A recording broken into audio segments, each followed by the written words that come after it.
குஞ்சம் அழகு கொடுந்தாடை கோட்டழகு மஞ்சள் அழகும் அழகல்ல நெஞ்சத்து நல்லம் யாம் என்றும் நடுநிலைமையால் கல்வி அழகே அழகு என்ற நாலடியார் பாடலை கூறி எனது உரையை உங்களுக்கு துவங்குகிறேன்.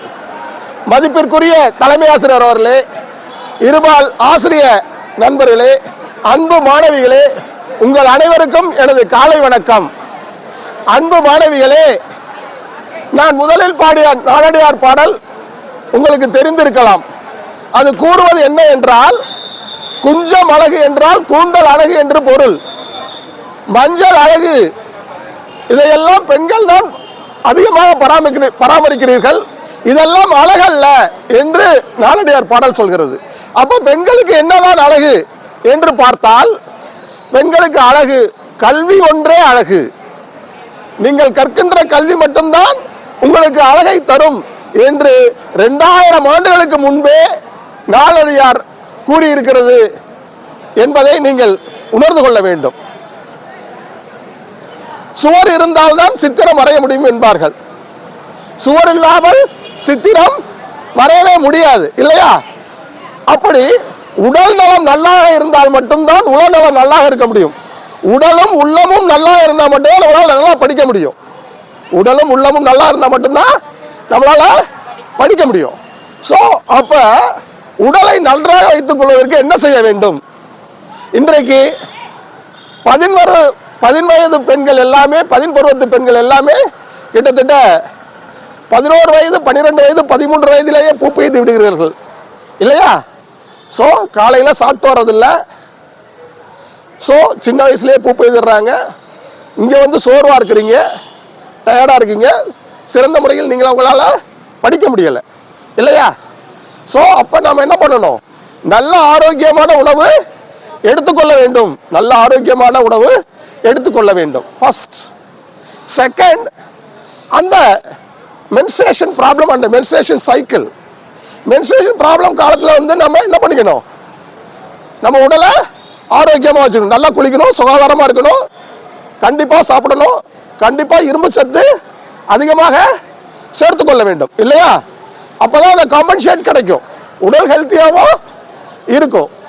அது இல்லாமல் நிறைய பெண்கள் இந்த சைக்கிளிக் மாதம் சரியா இருக்கா அப்படின்னு பார்த்தோம்னா, இவங்க யாருக்கிட்டையும் சொல்றதில்ல, அம்மா கிட்ட சொல்றதில்ல, நண்பர்கள்ட்ட சொல்றதில்ல, யார்கிட்டையுமே சொல்றதில்ல, ரகசியமாக வைத்துக் கொள்கிறீர்கள், இல்லையா? அது தவறு.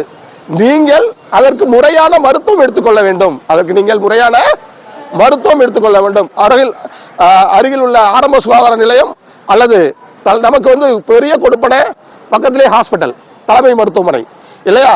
அதுல மகப்பேறு மருத்துவரை நாடி, எனக்கு இந்த மாதிரி பிரச்சனை இருக்கு, சைக்கிள் மந்த்லி சைக்கிள் வந்து சரியா இல்ல அப்படின்னு சொல்லி நீங்க கிளியர் பண்ணிக்கணும்.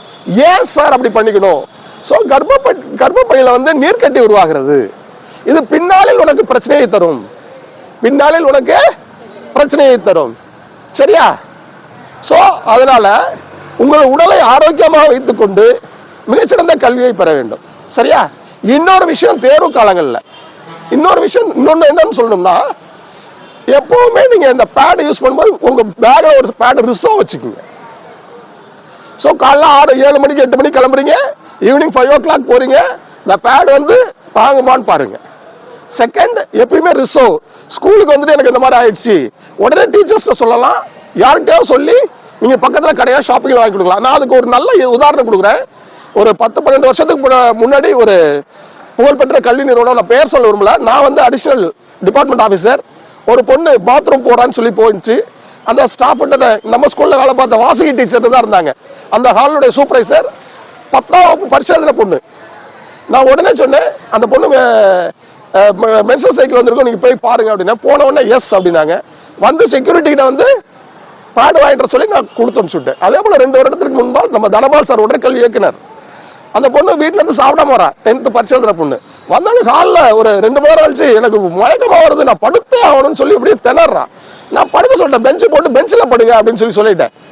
படுக்க வச்சுட்டோம்னா அந்த பொண்ணுகிட்ட நான் கேட்டேன், ஏமா நான் உன்னை படுக்க வச்சது வாதியாரா படுக்க வச்சிட்டேன், இப்போ ஃபாதரா கேட்கிறேன், உனக்கு டீ வேணுமா, காஃபி வேணுமா, ஜூஸ் வேணுமான்னு. காஃபி வாங்கி கொடுங்க சார் அப்படின்ச்சு. காஃபி உடனே 2 காஃபி வாங்கிட்டு சொல்லி 1.5 டம்ளர் காஃபி குடிச்சிட்டு, சார் நான் இப்போ பிரிஸ்க் ஆகிட்டேன். ஸோ இதை எதற்காக நான் உங்களுக்கு சொல்கிறேன் என்றால், இந்த மாதிரி உங்களுக்குள்ள பிரச்சனையை ஆசிரியரிடம் சொல்லி நீங்கள் அதை சரி செய்து அடுத்த உங்கள் பணியை தொடர வேண்டும் என்பதற்காக உங்களுக்கு கூறிக்கொள்வதில் நான் இப்பொழுது மகிழ்ச்சி அடைகிறேன்.